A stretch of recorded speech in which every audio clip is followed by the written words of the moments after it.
Dead TN TET paper 1 and 2 தமிழுக்கு தொடர்ச்சி நம்ம வீடியோ கொடுத்துட்டு இருக்கோம். ஏற்கனவே 6th term 1 term 2 கிட்டத்தட்ட ஒரு 300 கொஸ்டின் கொடுத்துருந்தோம். இப்போ 3rd termல ஒரு 100 கொஸ்டின். இதை தாண்டி கேள்விகள் வர்றதுக்கு வாய்ப்பு இல்லை. இப்ப பாருங்க, சிறை கோட்டத்தை அறக்கோட்டமாக மாற்ற வேண்டும் என்று மன்னனிடம் வேண்டியவர் யார் அப்படின்னா மணிமேகலை. சிறை கோட்டத்தை அறக்கோட்டமாக மாற்ற வேண்டும் என்று மன்னனிடம் வேண்டியவர் மணிமேகலை. 2வது கேள்வி பாருங்க, குழந்தைகளை தொழிலாளர்களாக மாற்றுவது மனித தன்மைக்கு எதிரான குற்றம். உலகத்தை குழந்தைகளின் கண் கொண்டு பாருங்கள், உலகம் அழகானது என்று சொன்னவர் யார் அப்படின்னா கைலாஷ் சத்யார்த்தி. கைலாஷ் சத்யார்த்தி நோபல் பரிசு, அமைதிக்கான நோபல் பரிசு வாங்கியவர். அதே மாதிரி நம்ம ஏற்கனவே சொல்லியிருந்தோம், இது எல்லாமே இதுல வரக்கூடிய கொஸ்டின்ஸ் எல்லாமே நம்ம புத்தகமாவே கொடுத்துருக்குறோம். சரிங்களா? இப்ப தமிழ்நாடு ஃபுல்லா நம்ம புக்ஸ் அனுப்பிக்கிட்டு இருக்கிறோம். அதிகபட்சம் 3 நாள் உங்க கையில கிடைச்சிரும். புத்தகமாவே கொடுத்துட்டு இருக்கிறோம். 6th இருந்து 12th வரைக்கும் ஒரு 3500 கொஸ்டின் இருக்கும். தேவைப்படக்கூடியவங்க 9626129474 அப்படின்னு இந்த நம்பருக்கு கால் பண்ணுங்க. புத்தகத்தோட விலை 500 பிளஸ் கொரியர் சார்ஜ் 70 ரூபா வரும். சரிங்களா? ஓகே, அடுத்து பாருங்க, புல்வெளியெல்லாம் பூக்காடாகி புன்னகை செய்த பொற்காலம், கல்லை கூட காவியமாக்கி கட்டி நிறுத்திய கலைக்கூடம் என்று பாரத தேசத்தை புகழ்ந்தவர் யார் அப்படின்னா தாராபாரதி. தாராபாரதி. சரியா? ஓகே, புல்வெளியெல்லாம் பூக்காடாகி புன்னகை செய்த பொற்காலம், கல்லை கூட காவியமாக்கி கட்டி நிறுத்திய கலைக்கூடம் என்று பாரத தேசத்தை புகழ்ந்தவர் தாராபாரதி. மிக முக்கியமானது, நோட் பண்ணி வச்சுக்கோங்க. அடுத்து பாருங்க, வாழ்க்கை என்பது நீ சாகும் வரை அல்ல, மற்றவர் மனதில் நீ வாழும் வரை. வாழ்க்கை என்பது நீ சாகும் வரை அல்ல, மற்றவர் மனதில் நீ வாழும் வரை என்று சொன்னது யார் தெரியுமா? அன்னை தெரசா. நோட் பண்ணி வச்சுக்கோங்க, அன்னை தெரசா. அடுத்த கொஸ்டின் பாருங்க, 5வது கேள்வி, கவிமணி தேசிய விநாயகம் அவர்களால் மொழிபெயர்க்கப்பட்ட புத்தரின் வாழ்க்கை வரலாற்று நூல், அதுக்கு பேரு ஆசிய ஜோதி. அதாவது தெளிவா பார்த்துக்கோங்க, லைட் ஆஃப் ஏசியா அப்படின்னு ஒரு புத்தகம். அந்த லைட் ஆஃப் ஏசியான்ற புத்தகத்தை என்ன பண்றாரு? கவிமணி தேசிக விநாயகனார் அவர் என்ன பண்றாருன்னா ஆசிய ஜோதி அப்படின்னு மொழிபெயர்க்கிறாரு. சரியா? இதுலயே இந்த கொஸ்டின்லயே உங்களுக்கு 3 கேள்வி இருக்கு பாருங்க. புத்தரின் வாழ்க்கை வரலாற்று நூல் லைட் ஆஃப் ஏசியா, அதனுடைய ஆசிரியர் தான் இப்ப நம்ம கேட்கிறோம். அதை தெரிஞ்சுக்கிட்டா ஒரு கேள்வி. இந்த லைட் ஆஃப் ஏசியாவை ஆசிய ஜோதி என்று மொழிபெயர்த்தவர் யார் அப்படின்னு கேட்டாலும் ஒரு கேள்வி. கவிமணி தேசிக விநாயகனார். அப்ப இந்த லைட் ஆஃப் ஏசியா என்பதை எழுதியவர் யார் அப்படின்னு கேட்கிறப்போ எட்வின் ஆர்னால்டு. Edwin Arnold. சரிங்களா? இதுதான் தகவல். ஒரு நூல் குறிப்பவே ஒரு கொஸ்டினுக்குள்ள அடக்கிட்டோம். புரியுதா? அடுத்து பாருங்க, பின்வருவனவற்றுள் எது எஸ் ராமகிருஷ்ணன், மிகப்பெரிய ஒரு எழுத்தாளர், தமிழ் எழுத்தாளர். சரிங்களா? பின்வருவனவற்றுள் எது எஸ் ராமகிருஷ்ணன் அவர்களுடன் தொடர்பில்லாத ஒன்று அப்படின்னு கொடுத்துருக்கோமா? உப பாண்டவம் எஸ் அவருடையதுதான். கதா விலாசம் எஸ் ராமகிருஷ்ணன் அவர்களுடையதுதான். தேசாந்திரி அவர்களுடையதுதான். பூத்தது மானுடம் என்பது எஸ் ராமகிருஷ்ணன் அவர்களுடைய படைப்பு அல்ல. இது யாருடைய படைப்பு அப்படின்னா சாலை இளந்திரையன்.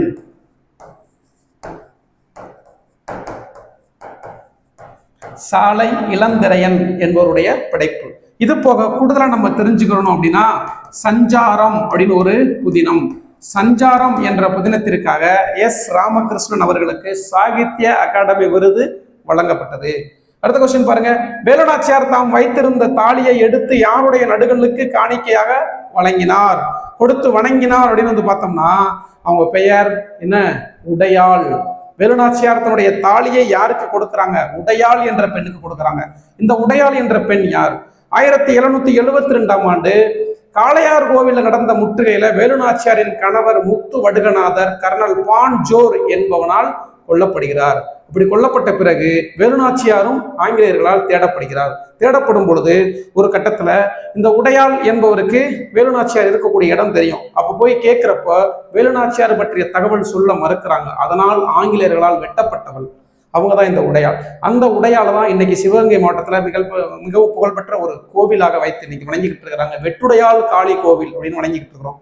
அவங்களுக்கு தான் தன்னுடைய தாலியை கொடுத்து வணங்கிட்டு போறாங்க. ஏன்னா அவங்க தான் வேலுநாச்சியாரை உளவு கூற மறுத்தவங்க. அதற்கு ஒரு பிரயச்சித்தமா என்ன பண்றாங்கன்னா வேலுநாச்சியார் தன்னுடைய பெண்கள் படைக்கு உடையாள் பெண்கள் படை அப்படின்னு பேர் சுட்டுறாங்க. இன்னைக்கு வேலுநாச்சியாரை தமிழக அரசு புகழாரம் சூட்டுற விதமாக வேலூர்ல இருக்கக்கூடிய காவலர் பயிற்சி பள்ளிக்கு வீரமங்கை வேலுநாச்சியாருடைய பேரை சூட்டி இருக்கிறாங்க. அது மிக முக்கியம். சரியா? ஓகே, இந்த வெள்ளச்சி என்பவர் யார் அப்படின்னா வேலுநாச்சியாரின் மகள். இந்த குயிலி என்பவர் யார் அப்படின்னா இந்த உடையாள் என்ற வேலுநாச்சியாரின் பெண்கள் படைப்பிரிவை தலைமையேற்று நடத்தியவங்க தான் குயிலி. முதல் பெண் தற்கொலை படை அப்படின்னு சொல்லப்படுறாங்க. அடுத்து பாருங்க, வேலுநாச்சியாரின் கணவர் முத்து வடுகநாதர் ஆங்கிலேயரால் கொல்லப்பட்ட இடம் காளையார் கோவில். வேலுநாச்சியாருடைய கணவன் முத்துவடுகநாதர் ஆங்கிலேயர்களால் கொல்லப்பட்ட இடம் காளையார் கோவில் 1772. யார் அப்படின்னா கர்னல் பான் ஜோர். இது தமிழ் புக்ல இருக்காது, சோசியல் புக்ல இருக்கக்கூடிய தகவல். சரியா? ஓகே. அடுத்து பாருங்க, வேலுநாச்சியார் கீழ்காணும் எந்த ஆண்டு சிவகங்கையை மீட்டெடுத்தார்? வேலுநாச்சியார் 1772 தன் கணவன் கொல்லப்பட்டதற்கு பிறகு எங்க இருக்கிறாங்க? விருப்பாட்சி கோபால நாயக்கர் என்பவருடைய பாதுகாப்பின் கீழே விருப்பாட்சியில 8 ஆண்டுகள் தங்கி இருக்கிறாங்க. அங்க போய் ஐதர் அலி இவருடைய உதவிகளை பெற்று மருது சகோதரர்களுடைய உதவியினால சிவகங்கையை மீண்டும் கைப்பற்றாங்க. இந்திய வரலாற்றிலேயே ஆங்கிலேயரிடம் இழந்த பகுதியை மீண்டும் கைப்பற்றிய வரலாறு வீரமங்கை வேலுநாச்சியாருக்கு மட்டும்தான் உண்டு. சரிங்களா? அது சிவகங்கைக்கு மட்டுமே அந்த பெருமை இருக்கு. அந்த சிவகங்கையை எப்போ மீட்கிறாங்க? 1772 இழந்துட்டு 1780 மீண்டும் மீட்கப்படுது. சரிங்களா? ஓகே.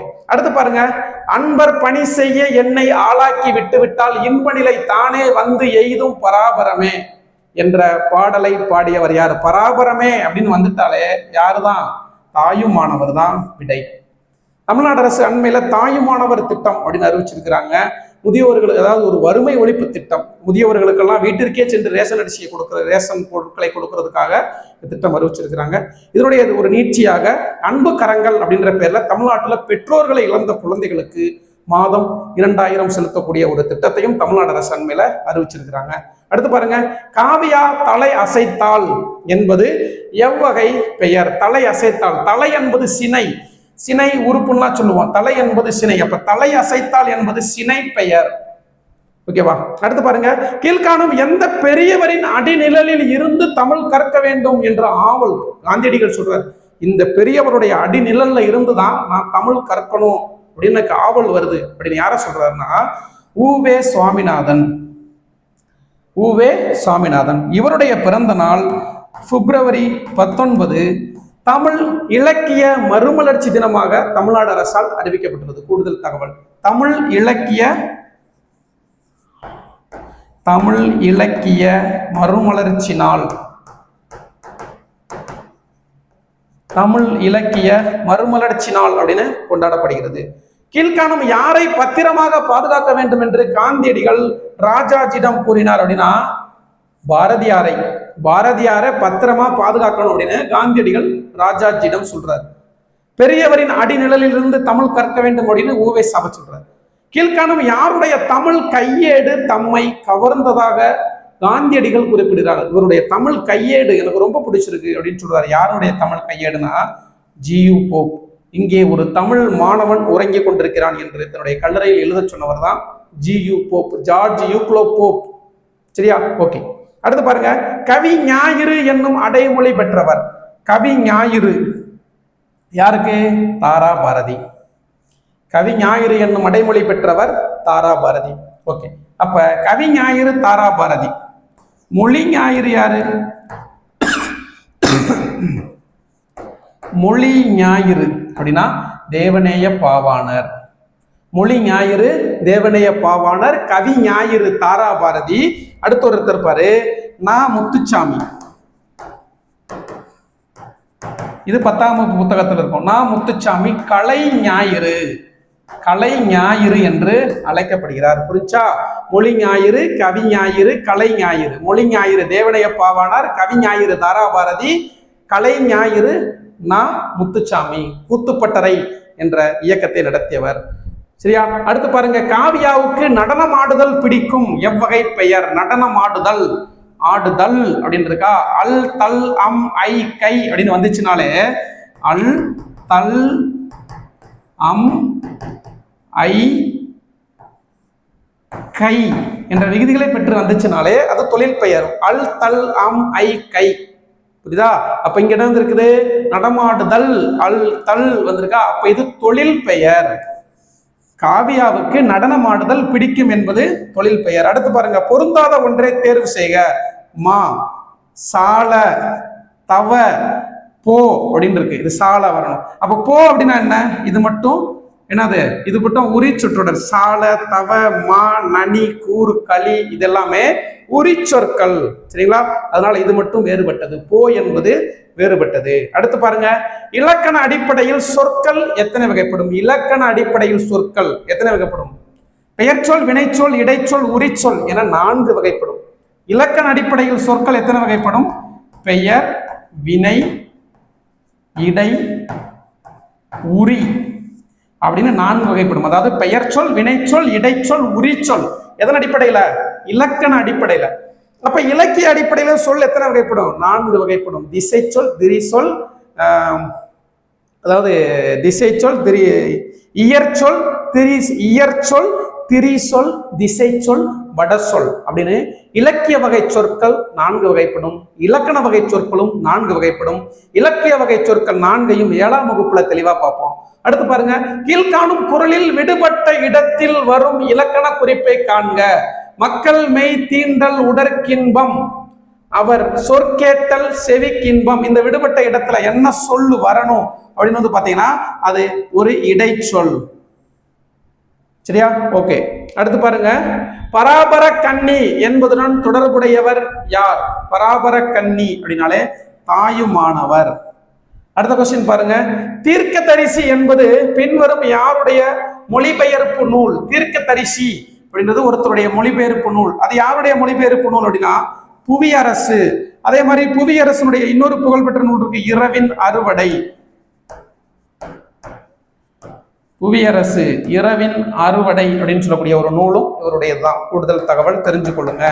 அதாவது தீர்க்கதரிசி என்பது யாருடைய மொழிபெயர்ப்பு? புவியரசு. ஓகேவா? அடுத்து பாருங்க, கலீல் கிப்ரான் எந்த நாட்டை சேர்ந்தவர்? கலீல் கிப்ரான் அப்படின்னா லெபனான் நாட்டை சேர்ந்தவர். ஒரு மத்திய கிழக்கு நாடுகள் வரக்கூடியது.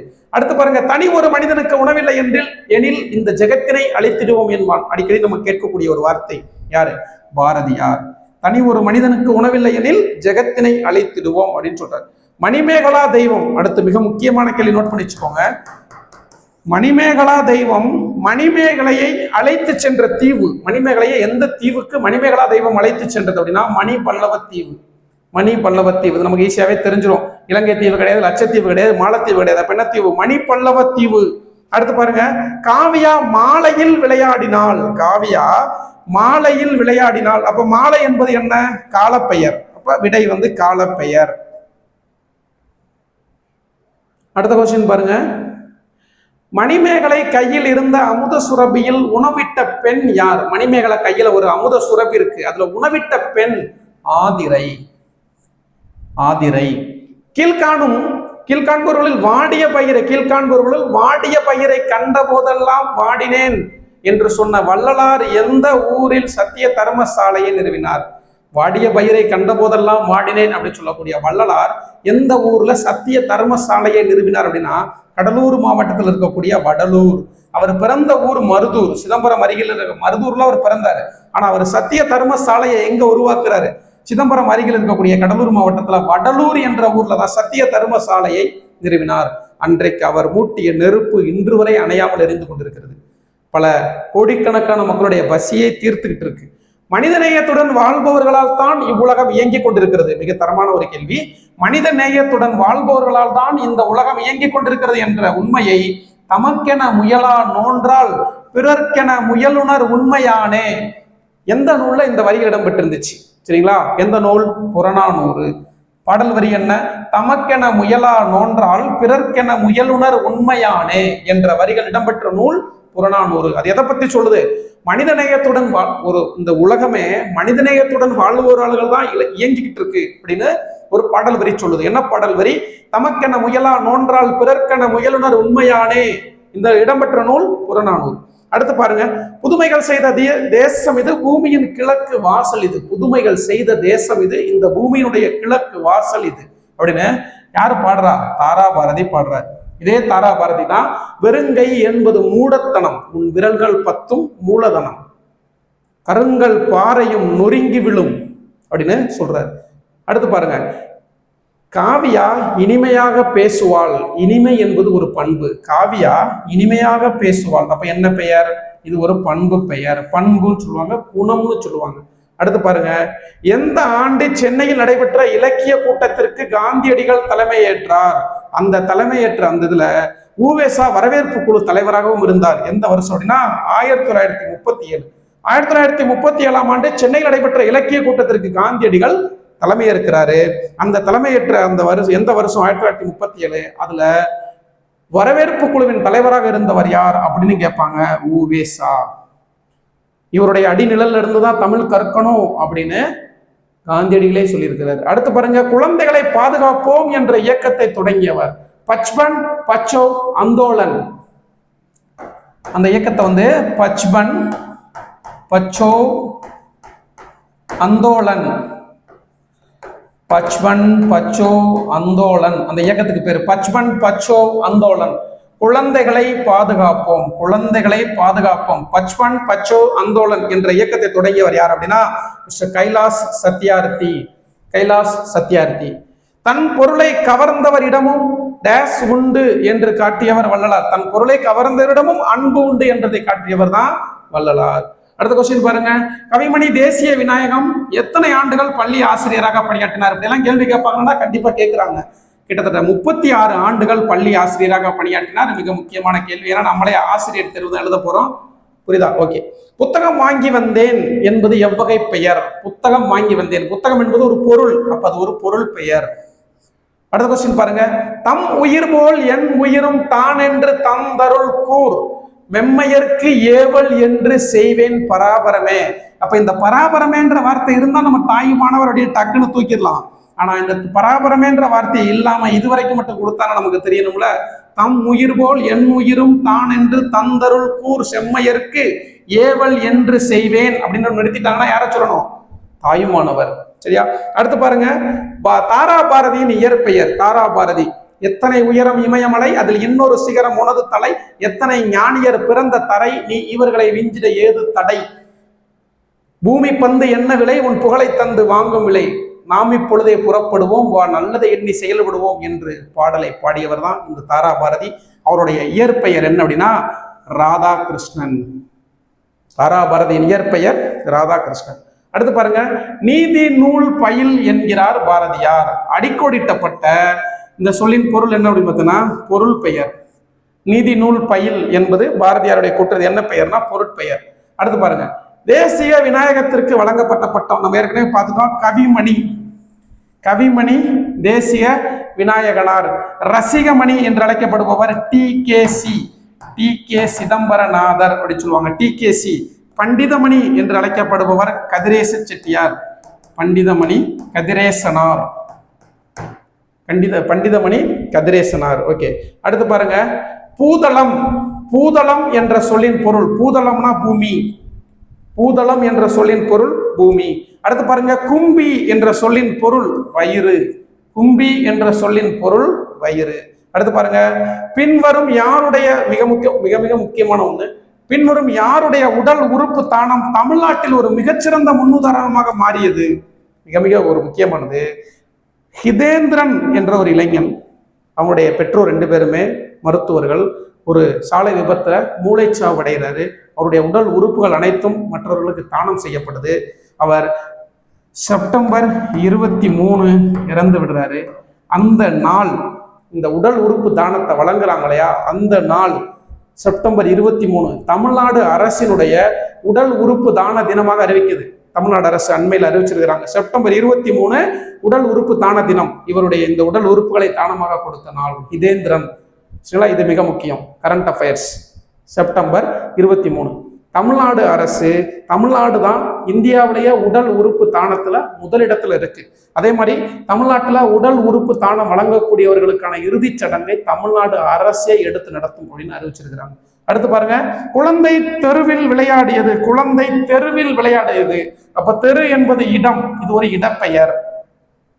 43. 44வது கேள்வி பாருங்க, தோட்டத்தில் மேயுது வெள்ளை பசு அங்கே துள்ளி குதிக்குது கன்று குட்டி என்னும் பாடலை பாடியவர் யார்? தோட்டத்தில் மேயுது வெள்ளை பசு அங்கே துள்ளி குதிக்குது கண்ணு குட்டி என்னும் பாடலை பாடியவர் கவிமணி தேசிக விநாயகனார்.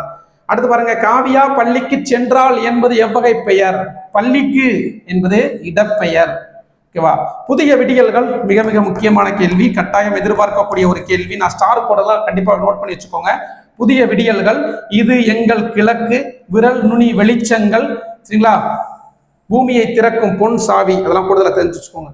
பூமியை திறக்கும் பொன் சாவி, புதிய விடியல்கள், விரல் நுனி வெளிச்சங்கள், இது எங்கள் கிழக்கு என்ற நூல்களை எழுதியவர் யார் அப்படின்னா தாரா பாரதி. இவருடைய இயற்பெயர் ராதாகிருஷ்ணன். ஓகேவா? இது எல்லாமே எனக்கு நோட் பண்ண முடியல அப்படின்னா புக்கா தேவைப்படக்கூடியவங்க நான் ஏற்கனவே சொல்லிட்டேன், புத்தகமாவே கொடுத்துருக்குறோம். 570 ரூபா வரும் கொரியர் சார்ஜோட. தேவைப்படக்கூடியவங்க 9626129474 அப்படின்னு நம்பருக்கு கால் பண்ணி வாங்கிக்கலாம். 9626129474 அப்படின்னு நம்பருக்கு கால் பண்ணி வைக்கோங்க. தமிழ்நாட்டில் எங்க இருந்தாலும் 3 நாட்களும் இந்த புக்கு கிடைச்சிடும். புக்கோட ரேட்டு 500 + 70 ரூபா கொரியர் சார்ஜ். மண், மரம் மற்றும் காற்று என்பது எவ்வகை பெயர்? மண், மரம், காற்று எல்லாமே இடுகுறி பெயர். எல்லாமே இடுகுறி பெயர், எந்த காரணம் இல்லாம அப்படியே வைக்கப்பட்ட பெயர். ஓகேவா? அடுத்து பாருங்க, எல்லா உயிர்களிடத்தும் அன்பு செலுத்துதல் என்பதுதான் என்னது? மனித நேயம். இது ஒரு பெரிய கேள்வி இல்லை. அடுத்து பாருங்க, பொறாமை, பேராசை, சினம் டேஸ் ஆகிய 4ம் இல்லாமல் வாழ்வதே அறம் அப்படின்னு வள்ளுவர் சொல்றாரு. என்னென்ன? பொறாமை, பேராசை, சினம், கடுஞ்சொல் பேசுதல். கடுஞ்சொல் பேசுதல், இந்த 4ம் இல்லாமல் வாழ்வதுதான் என்னது? அறம் அப்படின்னு வள்ளலார் சொல்றாரு. சாரி, வள்ளுவர் சொல்றாரு. வள்ளுவர் சொல்றாரு. அடுத்து பாருங்க, தெய்வ வள்ளுவன் நெய்த குரல் தான் தேசம் உடுத்திய நூலாடை, மெய்களை போற்றிய இந்திய தாய்க்கு. தரமான கேள்வி, கட்டாயம் எதிர்பார்க்கலாம். திருக்குறள் சார்ந்து வருது, கவிஞர் சார்ந்து வருது. தெய்வ வள்ளுவன் நெய்த குரல் தான் தேசம் உடுத்திய நூலாடை, மெய்களை போற்றிய இந்திய தாய்க்கு மெய்யுணர்வு என்கிற மேலாடை என்று பாடியவர் கவிஞர் தாரா பாரதி. இது எங்கள் கிழக்கு அப்படின்ற பாடல்ல வரும்.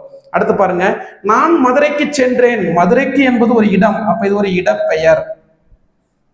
ரொம்ப ஸ்பீடா போறேன்னு நினைக்கிறேன், ஏன்னா 100 கொஸ்டின்ஸ் இருக்கு, நம்ம கடகடன் தான் போகணும். ஸ்கிப் அப்படியே இது பண்ணி பாஸ் பண்ணி எழுதி வச்சுக்கோங்க, நோட் பண்ணிக்கோங்க. காளிதாசனின் தேனிசை பாடல்கள் எதிரொலிக்கும் இடம் எது என தாரா பாரதி குறிப்பிடுகிறார்.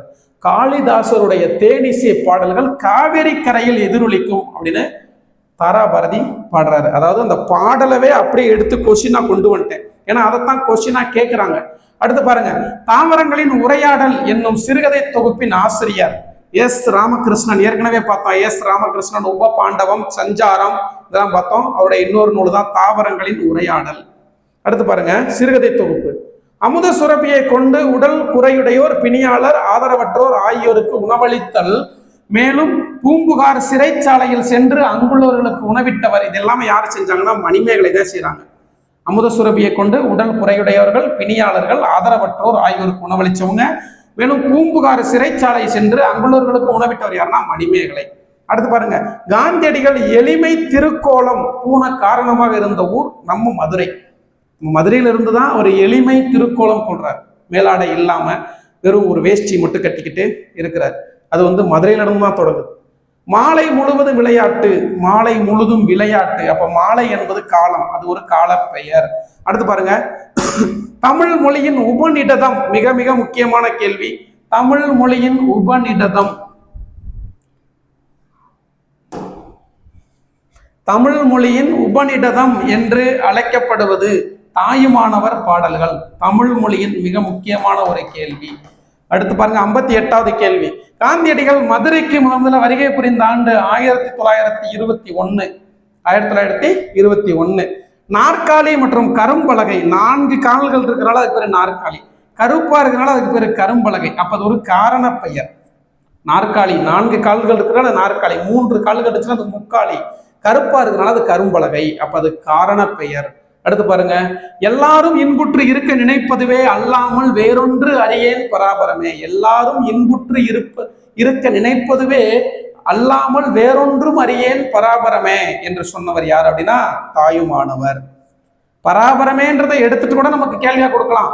நம்ம பராபரமேன்று வந்தாலே என்ன பண்ணிடுவோம், தாயுமானவர் அடிச்சிருவோம். அது ஒரு குழு. ஒருவேளை இந்த இப்படிலாம் அடிச்சிருவோம்னு சொல்லி பராபரமேன்றதை எடுத்துட்டாங்கன்னா என்ன பண்றது, இதை மனப்பாடம் பண்ணி ஆகணும். எல்லாரும் இன்புற்று இருக்க நினைப்பதுவே அல்லாமல் வேறொன்றும் அறியேன் என்று சொன்னவர் யாரு, தாயுமானவர். நன்மைகள் பெருகும் நனி என்பது எவ்வகை பெயர்? நன்மைகள் பெருகும் நனி அப்படின்னா பண்பு. நன்மைகள் ஒரு பண்பு, பண்பு பெயர். வ.உ. சிதம்பரனார் சென்னைக்கு செல்லும் போது யாரை சந்திப்பதை? மிக முக்கியமான கேள்வி. வ.உ. சிதம்பரனார் சென்னைக்கு செல்லும் போதெல்லாம் யாரை சந்திப்பதை மிக வழக்கமாக கொண்டிருந்தார் அப்படின்னா பாரதியார். அடுத்த கேள்வி 63வது கேள்வி. வ.உ. சிதம்பரனார் சுதேசி நாவாய் சங்கம் என்னும் கப்பல் நிறுவனத்தை பதிவு செய்த ஆண்டு மற்றும் தேதி. இது மிக மிக முக்கியமான கேள்வி. ஏன்னா நான் எழுதின டெட் பேப்பர் 1 2022 அந்த எக்ஸாம்ல இந்த கேள்வி வந்துருச்சு. அந்த எழுதின தேதி அக்டோபர் 16. அக்டோபர் 16 தான் எழுதுனேன். அன்னைக்கு தான் அந்த கேள்வியை கேட்டாங்க. 1906 அக்டோபர் 16. இது மிக முக்கியமான கேள்வி. ஏன்னா டெட் எக்ஸாம்ல எனக்கு தெரிஞ்சு நான் எழுதி கேட்ட கேள்வி இது. அக்டோபர் 16 சுதேசி நாவாய் சங்கம் கப்பல் நிறுவனம் பதிவு செய்யப்பட்ட நாள். புரியுதா? ஓகே. சிதம்பரனார் வ.உ. சிதம்பரனார் யாருடைய பாடல்களை மிகவும் விரும்பி கேட்பார் அப்படின்னு பாத்தீங்கன்னா பாரதியார். மேற்கு மலைகள் நதிகளை அனுப்பி கிழக்கு கரையின் நலம் கேட்கும் என்று பாடியவர் தாரா பாரதி. மேற்கு மலைகள் நதிகளை அனுப்பி கிழக்கு கரைனா வங்காள விரிகுடா கடல். ஏன்னா மேற்கு தொடர்ச்சி மலையில உருவாகக்கூடிய ஜியோகிராபிக்கு போனோம்னா மேற்கு தொடர்ச்சி மலை, இது மேற்கு தொடர்ச்சி மலை. இங்க உருவாகக்கூடிய ஆறுகள் எல்லாமே கிழக்கு கடல்ல தான் போய் கலக்கும், அதாவது வங்காள விரிகுடாவில் தான் கலக்கும். அப்ப மேற்கு மலைகள் நதிகளை அனுப்பி கிழக்கு கரையின் நலம் கேட்கும் என்று பாடியவர் தாரா பாரதி. அடுத்து பாருங்க, இறைவனை கை தொழுதேன். கை என்பது உறுப்பு, அப்ப அது சினை பெயர். இறைவனை கை தொழுதேன் என்பது சினை பெயர். இப்ப நம்ம எல்லாமே கொஸ்டின் தான் டிஸ்கஸ் பண்றோம்.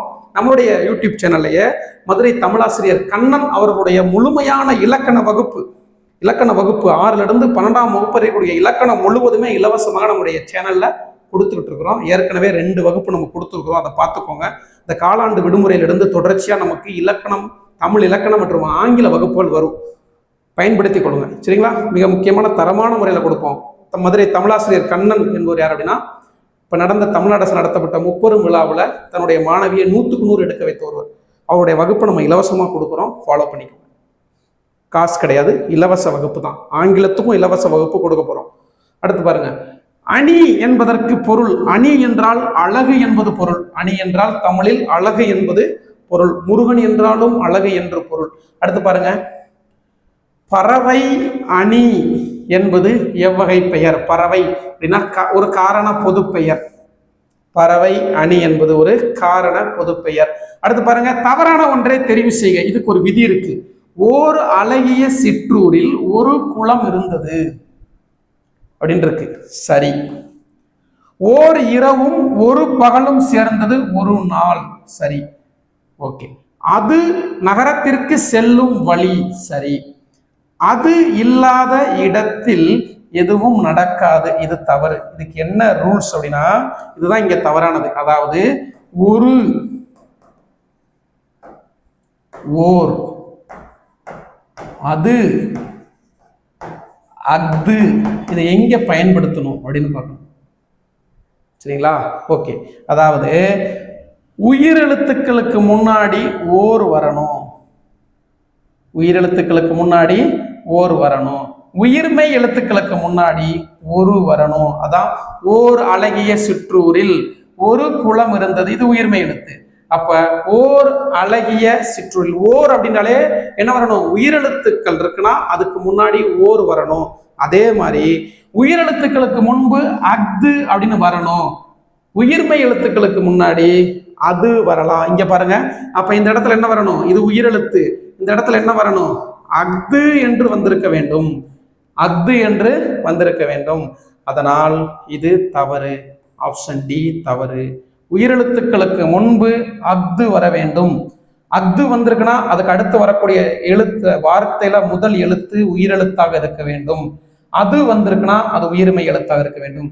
அதே மாதிரி ஓர் என்ற வார்த்தைக்கு பின்னால் தொடங்கக்கூடிய அந்த ஒரு சொல் என்னவா இருக்கணும்? உயிரெழுத்தா இருக்கணும். ஓர் இரவு அப்படின்னு சொல்லுவோம். புரிஞ்சா? ஓகே.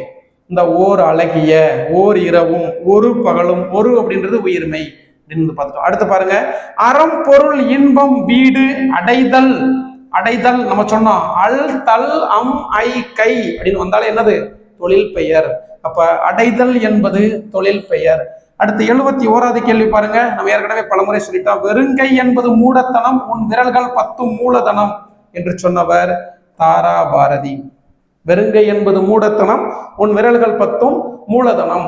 குளிர் நீரில், அடுத்த கொஸ்டின் பாருங்க, குளிர் நீரில் குளித்தால் கூதல் அடிக்கும் என்று, வெந்நீரில் குளித்தால் மேலே கறக்கும் என்று, ஆகாச கங்கை அனல் உரைக்கும் என்று, பாதாள கங்கையை பாடி அழைத்தார் உன் தாத்தா என்ற பாடலில் இடம்பெற்ற அணி. தரமான கேள்வி, அப்படியே முழுசா கொடுத்துட்டோம். உயர்வு நவிர்ச்சி அணி, அதாவது பாதாள கங்கை அப்படின்னு ஒண்ணு கிடையவே கிடையாது. சரிங்களா?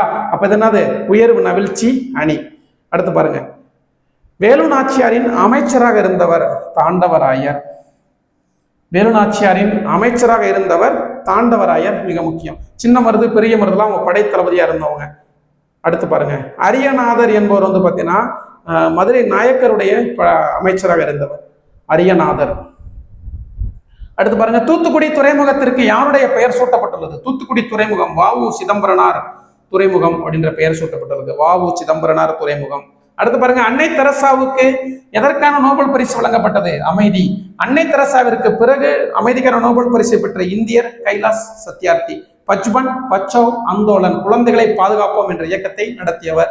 அடுத்து பாருங்க, யாருடைய அமுத கவிதைகளுக்கு கங்கை அலைகள் இசையமைக்கும்? யாருடைய அமுத கவிதைகளுக்கு கங்கை அலைகள் இசையமைக்கும் என்று தாராபாரதி குறிப்பிடுகிறார். கம்பனின் அமுத கதைகளுக்கு கங்கை அலைகள் இசையமைக்கும் அப்படின்னு பாடுறாரு. இது மிக முக்கியம். நீங்க மேலாப்புல இப்படிலாம் கேள்வி கேட்க மாட்டாங்கன்னு நினைப்பீங்க, ஆனா அந்த உள்ள இருக்கிற பாடல் வரியத்தான் கேள்வியா கேட்பாங்க. அதை எடுத்து நான் தெளிவா கொடுத்துருக்கிறேன். அடுத்து பாருங்க, தமிழ்நாட்டில் காந்தி அருங்காட்சியகம் எந்த ஊர்ல இருக்கு? நம்ம மதுரையில தான் இருக்கு, காந்தி மியூசியம்.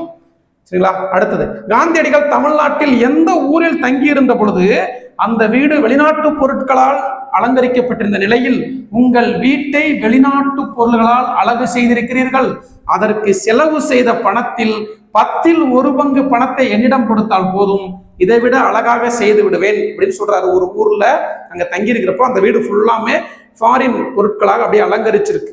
அப்ப சொல்றாரு, இதுல இருக்கிற 10ல் 1 பகுதியை கொடுத்தா நான் அழகாக்கிடுவேன் அப்படின்னு சொல்றாரு. எங்கே அப்படின்னா காரைக்குடியில் இருக்கக்கூடிய கானாடு காத்தான், சிவகங்கை மாவட்டம் காரைக்குடியில் இருக்கக்கூடிய கானாடு காத்தான்ல தங்கி இருக்கிறப்ப சொல்றாரு.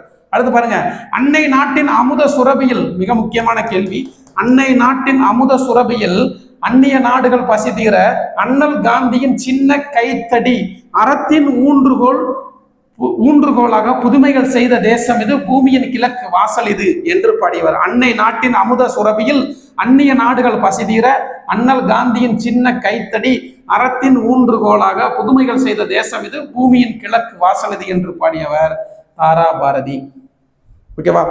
அடுத்து பாருங்க, மா கருவேலங்காடு என்பது எவ்வகை பெயர்? மா மற்றும் கருவேலங்காடு அப்படின்றது இடுகுறி சிறப்பு பெயர். அடுத்து பாருங்க, விடியலில் துயில் எழுந்தேன். விடியல் அப்படின்றது காலம், விடிய காலை அப்படின்றோம்னா அது காலம், காலப்பெயர். தோட்டத்தில் மேயுது வெள்ளை பசு அங்கே துள்ளி குதிக்குது கன்று குட்டி, நம்ம ஏற்கனவே பார்த்தோம். இதை பாடியவர் கவிமணி. தோட்டத்தில், இது கேள்வி மாறுது பாருங்க, தோட்டத்தில் மேயுது வெள்ளை பசு அங்கே துள்ளி குதிக்குது கன்று குட்டி என்னும் பாடலில் பயின்று வந்துள்ள அணி அப்படின்றது ஒரு இயல்பான நவிழ்ச்சி அணி, இயல்பு நவிழ்ச்சி அணி. அடுத்து பாருங்க, தெய்வ வள்ளுவன் நெய்த திருக்குறள் தான் தேசம் உடுத்திய நூலாடை, இது முக்கியமான கேள்வி என்று பாடியவர் தாராபாரதி. மரம் மற்றும் காடு என்பது எவ்வகை பெயர்? இது ஒரு இடுகுறி பெயர், இடுகுறி பொது பெயர். மரம் மற்றும் காடு என்பது எவ்வகை பெயர்? இடுகுறி பொது பெயர். கைலாச சத்யார்த்தி தொடங்கிய இயக்கம் குழந்தைகளை பாதுகாப்போம். பச்பன் பச்சோ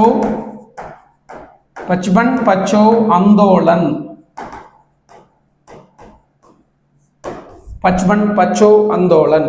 அன்பு நிறைய உடையவர்கள் மேலோர், அடிக்கோடிடப்பட்ட அன்பு என்ற சொல்லின் பெயர். அன்பு என்பது ஒரு பண்பு பெயர். ஓகே. அடுத்து 87வது கேள்வி, தவறானதை கண்டுபிடி. பசிப்பினி போக்கியவர், பசிப்பினி போக்கியவர் வள்ளலார். Yes, correct. சரிங்களா? வாடிய பயிரை கண்ட போதெல்லாம் வாடினேன் என்பவர் கடலூர் மாவட்டம் சிதம்பரம் அருகில் இருக்கக்கூடிய வடலூரில் சத்திய தர்மசாலையை உருவாக்கி அவர் மூட்டிய நெருப்பு இன்று வரை எரிந்து கொண்டிருக்கிறது. நோயாளிகளிடம் அன்பு காட்டியவர் அன்னை தெரசா. S, correct. அடுத்தது, குழந்தைகள் உரிமைக்கு பாடுபட்டவர் கைலாஷ் சத்யார்த்தி. S, correct. அதுக்கு அவருக்கான நோபல் பரிசு வழங்கப்பட்டது. இலவச கல்வி வழங்கியவர் யாரு? ஹிதேந்திரன். தவறு. ஹிதேந்திரன் யாரு? உடல் உறுப்பு தானம். ஹிதேந்திரன் என்று சொன்னோடே என்ன ஞாபகத்துக்கு வரணும்? உடல் உறுப்பு தானம். எந்த நாள் அப்படின்னா செப்டம்பர் 23. என்னவா கொண்டாடல அனுசரிக்கிறோம், விழிப்புணர்வு நாளா அனுசரிக்கிறோம். என்ன நாள்? மாநில உடல் உறுப்பு தான தினம் அப்படின்னு அனுசரிக்கிறோம். அன்னை தெரசாவிற்கு அடுத்து அமைதிக்கான நோபல் பரிசு பெற்ற இந்தியர் கைலாஷ் சத்யார்த்தி. இந்த கைலாஷ் சத்யார்த்தி கூட சேர்ந்து ஒருத்தவங்க ஷேர் பண்ணி அந்த நோபல் பரிசு வாங்கினாங்க. மலாலா யூசுப் சாய். இவங்க பாகிஸ்தானை சேர்ந்தவர், பெண் கல்விக்காக குரல் கொடுத்தவர். இவர் பெண் குழந்தைகளை பாதுகாக்கிறதுக்காக குரல் கொடுத்தவர். இவங்க 2 பேருக்கும் நோபல் பரிசு கொடுக்கப்பட்டது. வளையல், மீன் கொத்தி, மரங்கொத்தி. வளைந்து இருக்கிறதுனால வளையல், மீனை கொத்துறதுனால மீன் கொத்தி, மரத்தை கொத்துறதுனால மரங்கொத்தி. அப்ப இது ஒரு காரண சிறப்பு பெயர். கைகள் இரண்டும் பிறருக்கு உதவவே என சான்றோர் கருதினர். இந்த கைகள் என்பதன் பொருள் என்ன பெயர் அப்படின்னா சினை பெயர். கை அப்படின்னாலே அது ஒரு சினை உறுப்பு. அடுத்து பாருங்க, பெயர் சொல் எத்தனை வகைப்படும்? 6 வகைப்படும். சரிங்களா? பெயர் சொல் 6 வகைப்படும். சினை, குணம், தொழில். இப்ப நம்ம பார்த்த இந்த சினை, குணம், தொழில், காலம், இதெல்லாமே அதனுடைய 6 வகை. மீனாட்சி அம்மன் கோவிலில் அனைத்து சமூகத்தினரும் வழிபடவும் குற்றால அருவியில் அனைத்து சமூகத்தினரும் நீராடவும் அனுமதி மறுக்கப்பட்டிருந்ததால் நான் அங்கே செல்ல மாட்டேன். அந்த காலத்துல இப்படி சொன்னவர் யார் தெரியுமா? காந்தியடிகள் சரியான விடை. ஜான்சி ராணிக்கு முன்பே ஆங்கிலேயரை எதிர்த்து வீரப்போர் புரிந்த பெண்மணி யாரு? வேலுநாச்சியார் தான் ஜான்சி ராணிக்கு முன்பே வீரப்போர் புரிந்தவர். தென்னாட்டின் ஜான்சி ராணி வேலுநாச்சியார் சொல்றோம், அது தப்பு. வேலுநாச்சியார் மறைவுக்கு பிறகு தோன்றியவங்க தான் யாரு? ஜான்சி ராணி. அப்ப வட இந்தியாவின் வேலுநாச்சியார் அப்படின்னா ஜான்சி ராணியை சொல்லணும், சொல்ல போனா. ஓகேவா? அடுத்து பாருங்க, சிலப்பதிகார கதை மாந்தன் கோவலன் தலைக்கோள் அறிவை என போற்றப்படும் மாதவி ஆகியோரின் மகள் யாரு? நம்ம கொஸ்டின்ல ஒரு தகவல் கொடுத்துட்டு பாருங்க. சிலப்பதிகாரத்தினுடைய கதை மாந்தன் தான் கோவலன். இவர் யாருன்னா மாசாத்துவான் என்பவனுடைய மகன் கோவலன். மாசாத்துவான் மகன் கோவலன், மாநாயகன் மகள் கண்ணகி. இவருடைய அவங்க இன்னொருத்தவங்க யாருன்னா தலைக்கோள் அறிவை என்று பெயர் பெற்ற மாதவி. இந்த மாதவிக்கும் கோவலனுக்கும் மகளாக பிறந்தவங்க தான் யாருன்னா மணிமேகலை. ஓகே, அடுத்தது கற்றலை தொடர்வோம். இனி கற்றல் நம்ம பார்த்தோமா, பேர்ல இருக்கா? அல் தல் அம் ஐ கை அப்படி சொன்னோமா? அல் தல் அம் ஐ கை என்ற விகுதிகளை பெற்று வந்தா அது தொழில் பெயர் அப்படின்னு சொன்னோம். அப்ப கற்றலை தொடர்வோம் ஐ இருக்கா, அப்ப இது என்னது? தொழில் பெயர். அடுத்தது 1919ஆம் ஆண்டு பிப்ரவரி மாதம் தமிழ்நாட்டிற்கு முதலாக வந்த மகாத்மா காந்தி யாருடைய வீட்டில் தங்கினார்? ராஜாஜி வீட்டுல தங்கினார். ஓகேவா? ஓகே. காவியா புத்தகம் படித்தாள். புத்தகம் என்பது ஒரு பொருள் பெயர். ஓகேவா? ஓகே. அடுத்து பாருங்க, அன்பினில் இன்பம் காண்போம். தரமான கேள்வி, நோட் பண்ணி வச்சுக்கோங்க. இது யாருன்னு கேட்பாங்க. அன்பினில் இது பாக்ஸ் கொஸ்டின். அன்பினில் இன்பம் காண்போம், அறத்தினில் நேர்மை காண்போம், துன்புறும் உயிர்கள் கண்டால் துரி சரு கனிவு காண்போம், வன்புகழ் கொடையில் காண்போம், வலிமையை போரில் காண்போம், தன் பிறப்புரிமையாக தமிழ் மொழி போற்ற காண்போம்.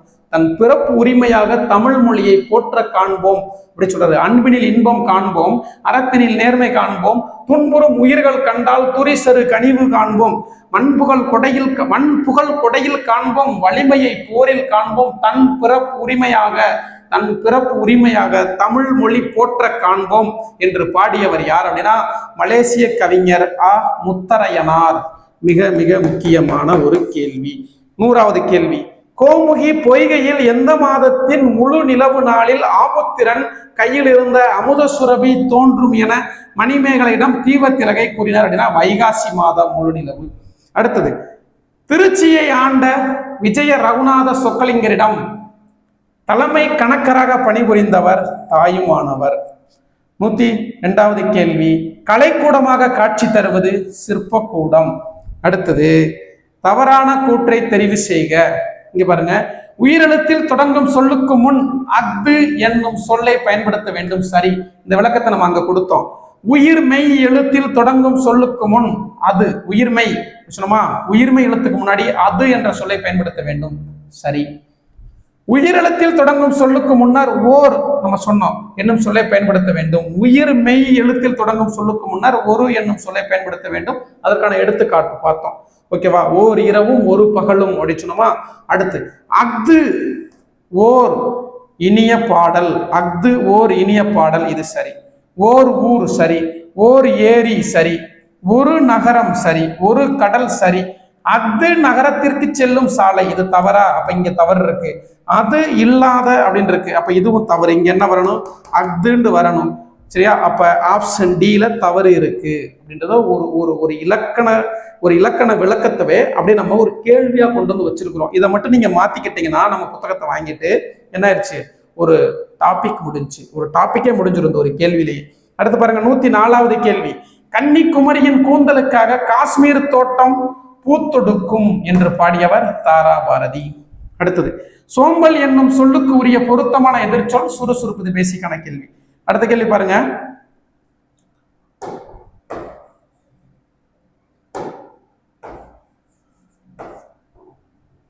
ஓகே, 106 இதோட முடியுது. கீழ்காணும் கூற்றை கவனிக்கவும். திரு காந்தி அவர்களே சொல்றாரு. திரு காந்தி, மிக முக்கியமான கேள்வி பாதை, நோட் பண்ணி வச்சுக்கோங்க. 106வது கேள்வி. முழுமையாக இது வரைக்கும் நீங்க பார்த்தமைக்கு நன்றி. நம்மளுடைய சேனலுக்கு நீங்க புதுசா வரீங்க, ஏற்கனவே பார்த்துக்கிட்டு இருக்கிறீங்கன்னா லைக் பண்ணிட்டு ஹைப் அப்படின்னு ஒரு ஆப்ஷன் இருக்கும், அதை கொடுத்துருங்க. சரியா? திரு காந்தி அவர்களே, நான் இன்று மாலை ஒரு பொதுக்கூட்டத்திற்கு ஏற்பாடு செய்துள்ளேன். அதற்கு தாங்கள் தலைமை தாங்க முடியுமா என்று கேட்டார் ஒருவர். அதற்கு காந்தியடிகள், இன்று எனக்கு வேறு பணி இருக்கிறது, உங்கள் பொதுக்கூட்டத்தை நாளை நடத்த முடியுமா என்று கேட்க, அது முடியாது, திட்டமிட்டபடி கூட்டம் நடக்கும். நீங்க காந்தியா இருந்தாலும் யாரா இருந்தாலும் திட்டமிட்டபடி கூட்டம் நடக்கும். தாங்கள் தொடங்க போகும் இயக்கத்துக்கு எனது வாழ்த்துக்கள், நான் போய் வருகிறேன் அப்படின்னு கூறிட்டு போயிட்டே இருக்காப்ல. டேட்டெல்லாம் மாற்ற முடியாது. நீங்க தொடங்குற இயக்கத்துக்கு என்னுடைய வாழ்த்துக்கள் அப்படி சொல்லிட்டு ஒருத்தர் போயிட்டே இருக்கிறார். அவர் யாருன்னா பாரதியார். அதனாலதான் இவரை பத்திரமாக பார்த்து கொள்ளுங்கள் அப்படின்னு ராஜாஜி கிட்ட காந்தியடிகள் சொல்றாரு. அவ்வளவுதான். 2ஆம் பருவம் வெற்றிகரமாக முழுமையாக முடிச்சிட்டோம். 6th மட்டும் இது வரைக்கும் 400 கேள்விகள், 404 கேள்விகள் நினைக்கிறேன். 404 கேள்விகள் நம்ம பதிவிட்டு இருக்கோம். அது போக ஒவ்வொரு கேள்விக்குள்ளேயுமே 2-3 தகவல் எக்ஸ்ட்ரா பேசியிருக்கிறோம். அப்ப 6th ஃபுல்லா முடிஞ்சிருச்சு. அடுத்து 7th வீடியோ கொடுப்போம். இது புத்தகமா வேணும் அப்படின்னா வாங்கிக்கோங்க, ஏன்னா டைம் கம்மியா இருக்கு. நீங்க ஸ்கூல் புக்ல படிச்சாலும் என்ன ஹின்ஸா எடுத்து படிப்பீங்களோ அது எல்லாத்தையும் நான் கொடுத்துட்டேன். புத்தகம் தேவைப்படக்கூடியவங்க 9626129474 அப்படின்னு நம்பருக்கு கால் பண்ணி வாங்கிக் கொள்ளலாம். நன்றி. எந்த வியர்வைக்கும் வெற்றி ஒரு நாள் வேர் வைக்கும். இது உங்கள் சிவதனி அகாடமி. நன்றி, வணக்கம்.